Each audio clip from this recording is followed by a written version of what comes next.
Have you ever wondered if your life could have turned out differently? Welcome to this deep dive into some truly mind-bending ideas.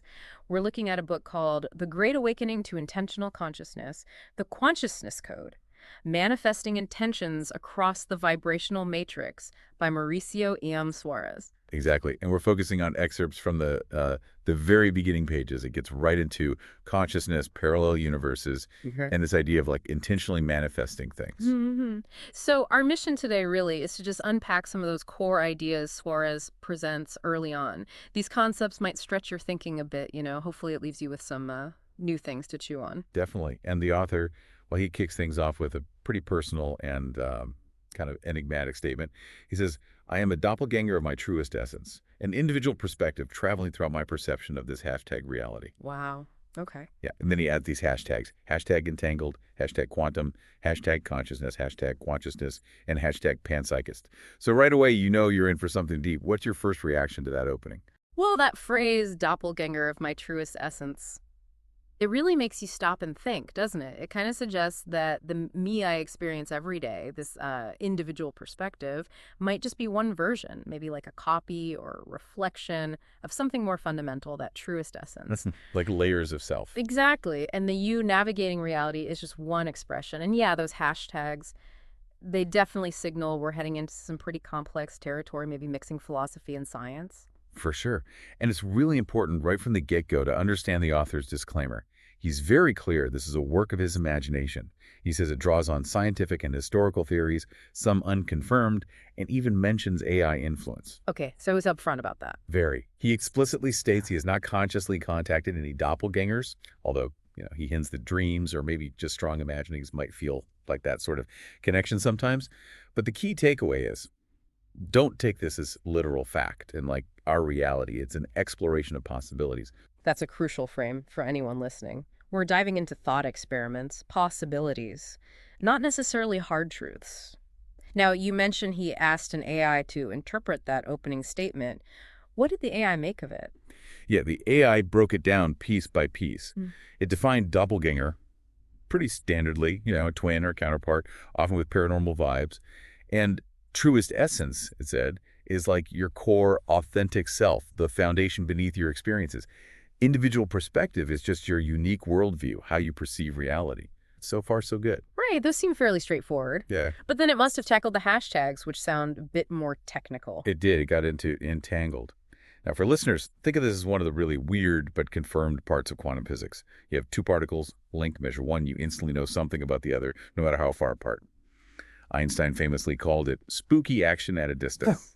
So the author using entangled here, maybe it's a metaphor, suggesting our everyday self and that deeper truest essence are linked in some fundamental, maybe non-local way. The AI also touched on consciousness itself and panpsychism. That's the big idea that maybe consciousness isn't just in brains, but is a basic feature of the universe. Whoa. Okay. Yeah, and quantum mechanics generally, and this term consciousness. That seems to be Suarez's own blend linking quantum phenomena and consciousness. So putting it all together, what was the AI's final interpretation of that whole opening statement? What's the bigger picture it painted? Essentially, the AI saw it as a philosophical, maybe even metaphysical viewpoint on who we are and what reality is. The doppelganger part suggests this duality, your core self versus your perceived self. And bringing in entangled and quantum, well, that hints at a deep connection between your personal experience and the fundamental quantum fabric of everything. It definitely nods towards that panpsychist idea, or at least some kind of profound interconnectedness. That is quite a foundation to build on. It's like he's saying, the you that you know is just one slice, one perspective, exploring reality from a vast underlying essence. Okay, so from that personal philosophical starting point, the book then moves into parallel universes, right? Yes, it flows quite naturally from that idea of different facets of self or reality. The text gives an overview, introduces the possibility that other universes might exist alongside ours, maybe universes where you made different choices, where life turned out differently. It doesn't dive super deep into the physics right away, but it plants the seed for you, the listener. And quantum entanglement comes up again there too, I think. How does the book link entanglement in parallel universes? Right. It suggests entanglement might be a way these different realities could potentially interact or be connected. The thought is, well, If particles within our universe can be linked across space, maybe that linkage could even span across the boundaries between universes. It opens up these really speculative questions for you. Could something in another universe influence ours? Are different versions of you somehow connected? Okay, and this is where it starts to feel a bit more sci-fi, or maybe deeply personal, depending on how you look at it. Because after setting up this theory, the book mentions making contact with doppelgängers. It shifts from cosmic ideas to potentially interacting with yourself. It does lean into that. Even with the author's earlier disclaimer, the text explores this possibility. It asks, could you actually connect with these alternate selves? What would that even mean? It's definitely provocative. And exploring that possibility immediately brings up consequences, doesn't it? The book mentions consequences of parallel universe theory. What kind of implications does it highlight for us? It focuses on a couple of main areas. Firstly, your own self-perception and how you think about your choices. Like imagine meeting a version of you who became, I don't know, a rock star instead of an accountant, or vice versa. Yeah. How would that affect how you see your life, your decisions? Yeah, that would really make you question things, like how much of me is me and how much is just the result of choices I happen to make. Exactly. It digs into the core of identity and the weight of our actions. The second area is ethical implications. If interaction were possible, what are the rules? What responsibilities might you have? Are there dangers? It hints at a complex landscape if this theory ever became practice. Right. It's like peering into Pandora's box, infinite possibilities, but maybe some things you can't unsee or undo. So, after the potential and the consequences, the book then offers how to tap into the multiverse and techniques for connecting with doppelgängers. This sounds like it's getting into the how-to. It does move into that territory. It outlines some techniques presented as ways you might be able to connect with other realities or selves. But again, it's crucial for you, the listener, to remember that disclaimer. This is within the imaginative framework the author has set up. Got it. And it mentions a scientific basis for these techniques. What kind of science is it drawing on there? It seems to allude to concepts from theoretical physics, like entanglement again, and maybe the observer effect, the idea that observing a quantum system changes it. It suggests perhaps that your own consciousness could play a role, that focused intention might influence quantum possibilities or even bridge realities. But let's be super clear, these are highly speculative interpretations.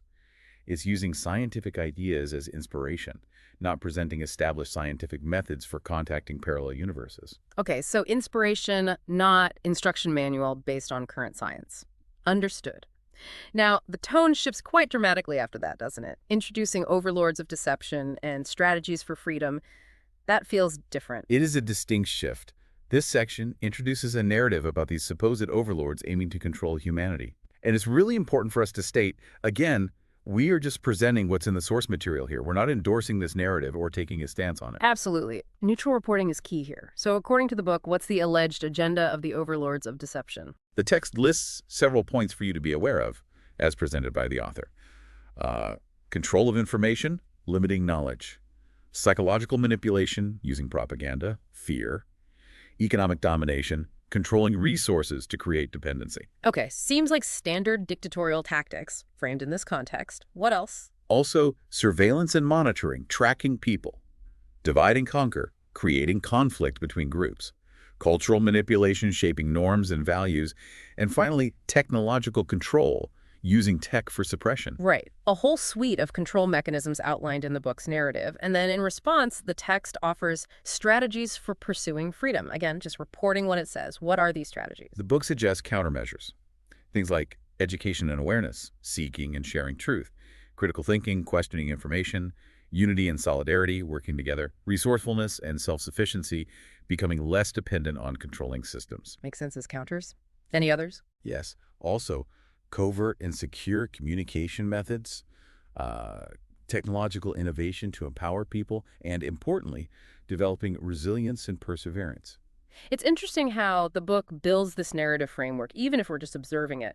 It sets up a kind of conflict dynamic, but then it shifts again back towards more personal, internal practices, integrating meditation, and this quantum awakening idea. Correct. Later in the excerpts, the focus returns inward. It talks about awakening through guided meditation, even gives pointers on how to start meditating. It really emphasizes how meditation and your focused intention can, according to the book, help you reach higher states of consciousness. And there was that specific quantum leap meditation. What's that aiming for, according to the text? That specific meditation is described as a tool to help you achieve these quantum leaps in awareness, or maybe even in your life circumstances.